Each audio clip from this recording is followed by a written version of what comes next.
The world watching, we are just hours away now. The remaining hostages held by Hamas set to be released. And what we've learned tonight, while back in the U.S., the dangerous nor'easter now slamming the Northeast. States of emergency in both New York and New Jersey.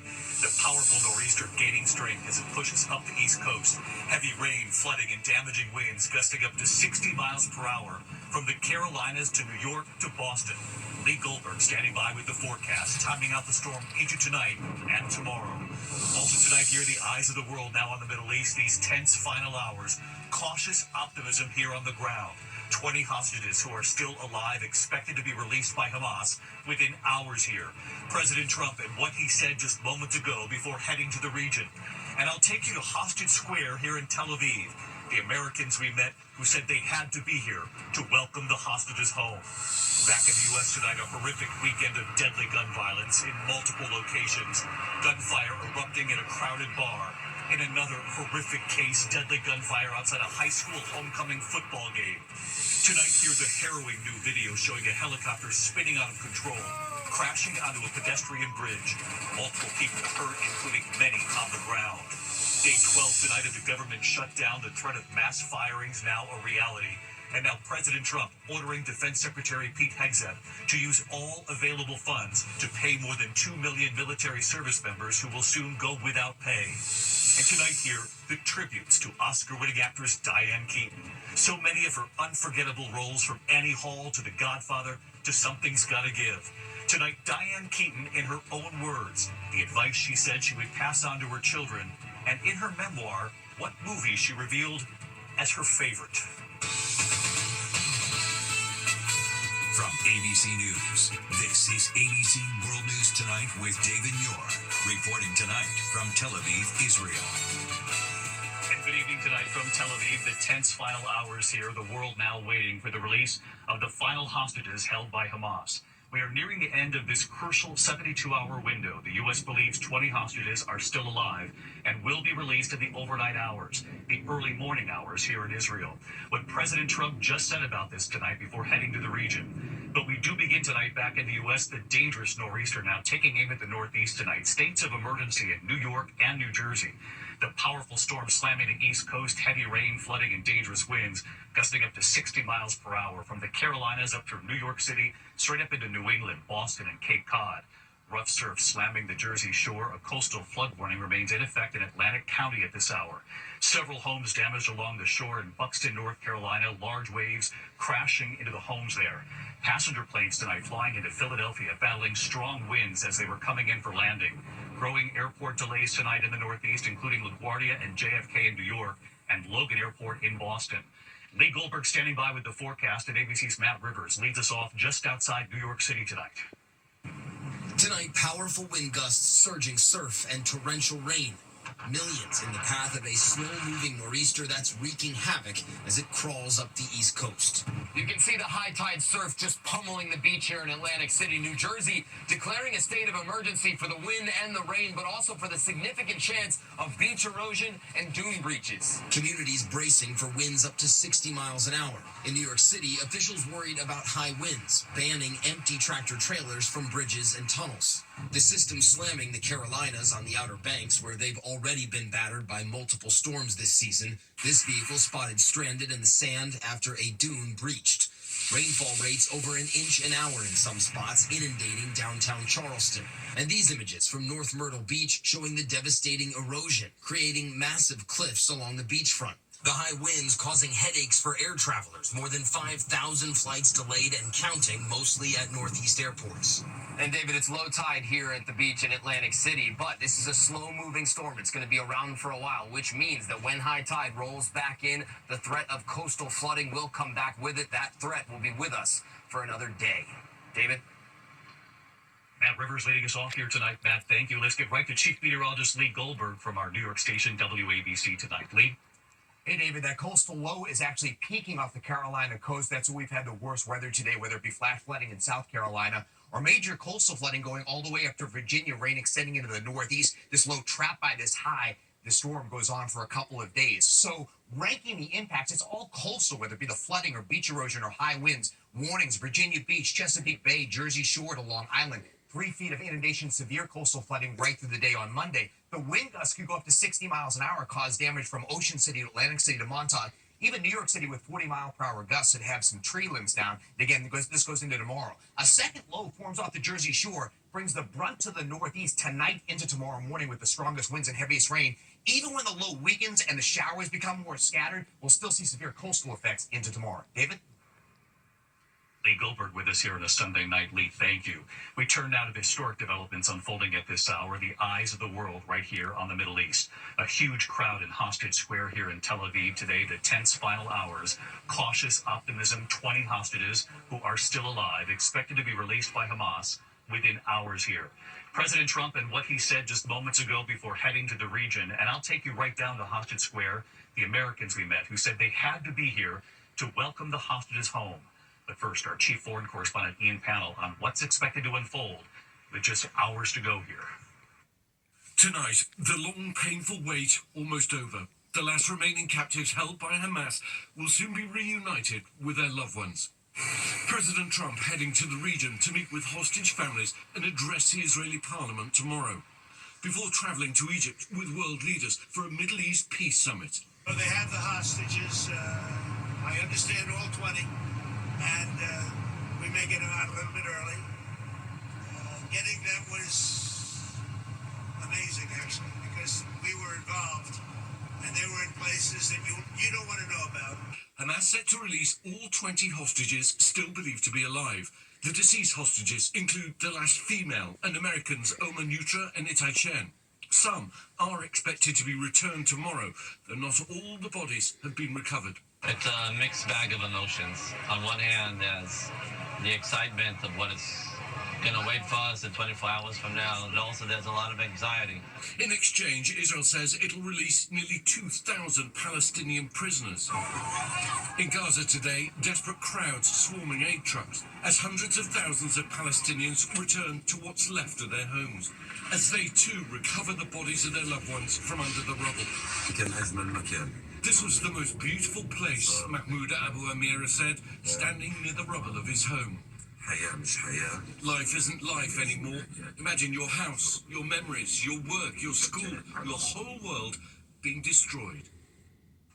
David, in a few hours there'll be relief, closure and celebrations for many, but some hostages fear to be severely ill. And because of the destruction, not all bodies will have been found by tomorrow. And for their families, the agonizing wait goes on. David? No question about that. Ian Pannell right here in Tel Aviv with us. Ian, thank you. President Trump will first fly to Israel and then to Egypt tomorrow, where the ceasefire agreement will then be finalized. Let's get right to ABC's chief international correspondent, James Longman, in Sharm el-Sheikh, Egypt tonight. James? David, President Trump and Egyptian President Sisi will host a large group of world leaders here in Sharm el-Sheikh tomorrow to finalize that Gaza ceasefire deal and discuss a longer-lasting peace. Trump will come directly from Israel, where hopefully we will have seen those hostages released. But then really the harder work begins. Those world leaders are going to discuss Trump's 20-point plan, which includes getting Hamas to disarm, discussing who will rebuild and govern a future Gaza, and yes, the possibility of a Palestinian state. There is a lot to discuss. David? James Longman in Egypt for us. James, thank you. And back here in Tel Aviv tonight for the families of the hostages, an excruciating 2-year ordeal could now be nearing its end. What we found as we walked through Hostage Square not long ago here. Tonight, with just hours to go before the hostages are expected to be released, we walk through what's become known as Hostages Square here in Tel Aviv. Everywhere you look, reminders of the hostages taken captive by Hamas, their faces, their stories. Here in Hostage Square, you can see the crowds gathered here on the eve of what will be the day that they have been hoping for so long.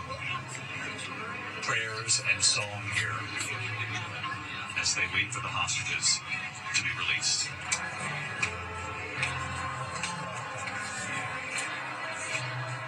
The crowd quietly singing Alleluia. There is cautious optimism here. A mother and her son. Are you nervous in these final hours? Yes. Yes. Hoping that what's been promised happens. A lot of hope. Yes. We notice the yellow ribbons here too. Amit wearing one in her hair and one on her jacket, just as she has done for 2 years, 5 days now. You've had this yellow ribbon on for a long time now, huh? Yeah, a really long time. I'm very happy to take it off tomorrow, next week, when we can, even though it's probably not going to be full behind us. We have a lot of healing to do. We meet a young American man from Los Angeles. Tuvia Kramer was here when news of the ceasefire broke. He told me he had to stay to see the hostages return. To be here in the hours before these hostages are supposed to be freed. To live for 2 years with hostages, and you see the videos coming out where they're not really getting fed, and you have, promises here and there where there's supposed to be a deal, it doesn't go through, and finally you're really in those final moments. The final moments before they could see some of those faces again. And we met this man wearing the face of his own father on his shirt. Rotem Cooper is waiting for his 84-year-old father's remains to be returned. Both of his parents were taken captive by Hamas. His mother was released. He never saw his father again. In addition to the hostages now expected to come home soon, he's hoping the remains of loved ones come home too. And now you wait for your father's remains. Yeah, I think that's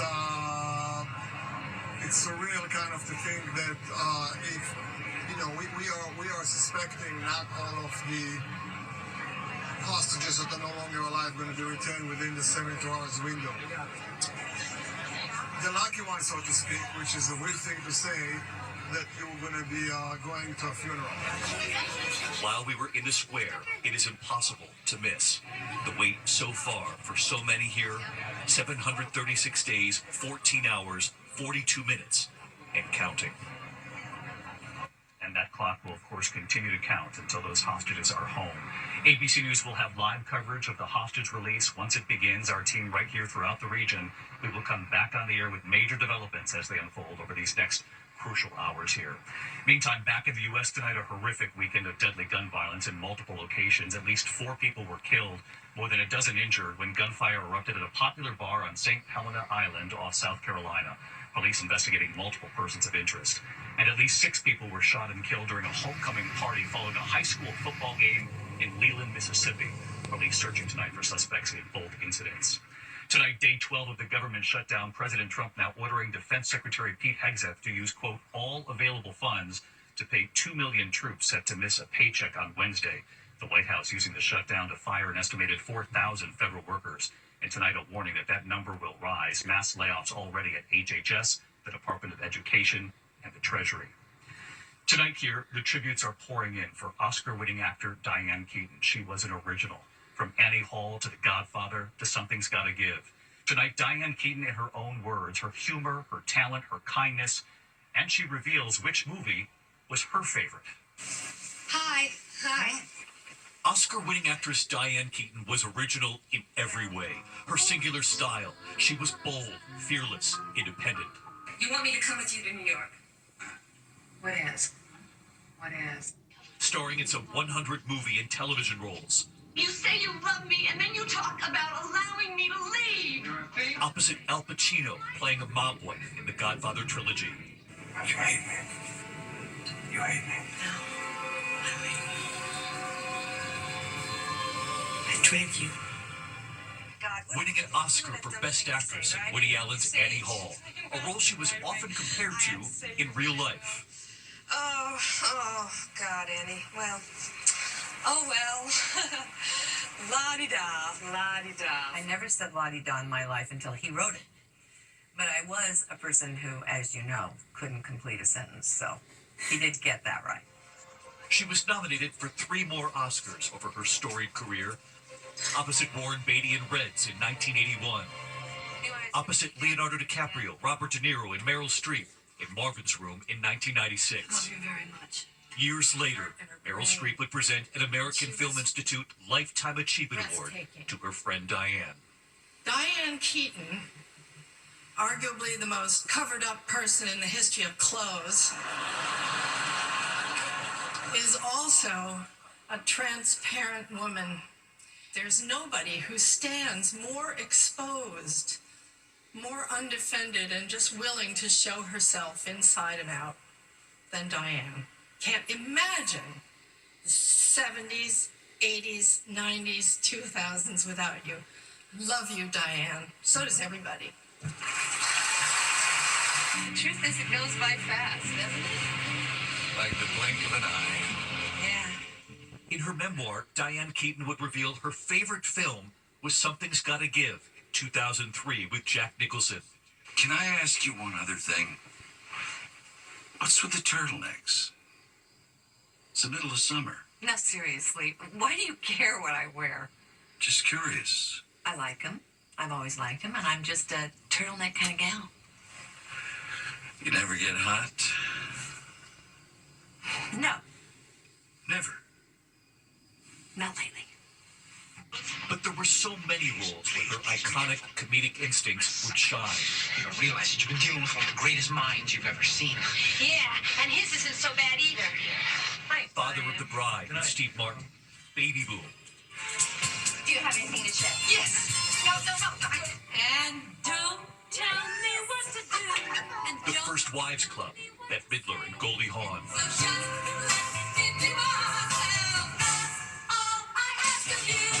Diane Keaton never married. It was something she had no problem bringing up, once setting the record straight on The Ellen Show. Right, but you don't want to get married.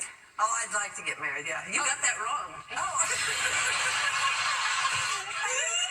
I didn't know that you wanted to get married. I thought, very bad. And what happened was nobody ever asked me. Oh. Well, somebody will now. No, I don't think so. Not after this show. Growing up in California, the oldest of 4 children in a close family. I had a surfboard. Yeah, that's me. I know, it's hard to believe, but that was our life. We were a very Southern California family. She would write plays and direct her own siblings in home movies. Her parents would encourage her to pursue a career in Hollywood. I think that is really, really what gave me and propelled me into moving forward with my dreams. She started her own family at the age of 50, adopting the first of 2 children, Dexter and Duke, who she said she loved deeply. Over the weekend, we learned Diane Keaton died at the age of 79 with loved ones. Tonight here, Diane Keaton in her own words, the advice she once said she hoped to pass on to her children, beginning with the daughter she adopted first. I really, really, really think that it would be great to have a huge, huge, huge appetite for life. I mean, I really wish that for her. I hope that she embraces it enormously, every aspect of it. Headstrong. I hope that she's brave, and I hope that she's curious and excited and interested, because that'll pull her through. And it was not long ago she told our Will Reeve, who asked her what she would say to her younger self just starting out. Instead, Keaton turning the focus to who she would thank. I wouldn't go back to the 30-year-old, here's how you do anything. For me, I'm sorry, but I just go back to my mother, to Dorothy Hall, to the greatest woman, to the person who gave me all these opportunities and who said, go ahead, go ahead, go ahead. And so that's what I did. She was extraordinary. Tonight, Bette Midler calling Diane Keaton hilarious, a complete original. What you saw was who she was. Goldie Hawn tonight saying there was and will be no one like you. When we come back here tonight, the harrowing new video, a helicopter spinning out of control, crashing into a pedestrian bridge. Several people on the ground hurt, what we've learned here. And former NFL star Mark Sanchez leaves the hospital and turns himself in, the new mugshot tonight, and what authorities are saying. Tonight, harrowing new video showing a helicopter spinning out of control, crashing onto a pedestrian bridge just south of Los Angeles. The helicopter spiraling into the bridge in Huntington Beach. At least 5 people were hurt, 2 on board the helicopter and 3 on the ground. Witnesses believe the rotor fell off just moments before that crash. When we come back on this Sunday night, former NFL quarterback Mark Sanchez, the new mugshot after reporting to jail. NFL quarterback Mark Sanchez released from the hospital and booked in Indiana's Marion County Jail. His new mugshot. Sanchez later leaving with his attorney after reportedly posting a cash bond. He faces a felony assault charge for an alleged altercation with a delivery truck driver in Indianapolis, during which Sanchez was stabbed himself. When we come back tonight, a final note from the region here in a moment. She's Already Dead. Taylor Swift shattering records with the biggest album debut in history with over 4 million units. And now tomorrow morning, GMA has a huge new exclusive announcement on Taylor. So what's next for her? Find out on Good Morning America. Monday Night Football, Bills Falcons on ESPN and Bears Commanders on ABC. Finally, the crucial window is now here. 20 hostages believed to still be alive, set to be released sometime in the early morning hours here in Israel. When it happens, we'll be back on. Good night.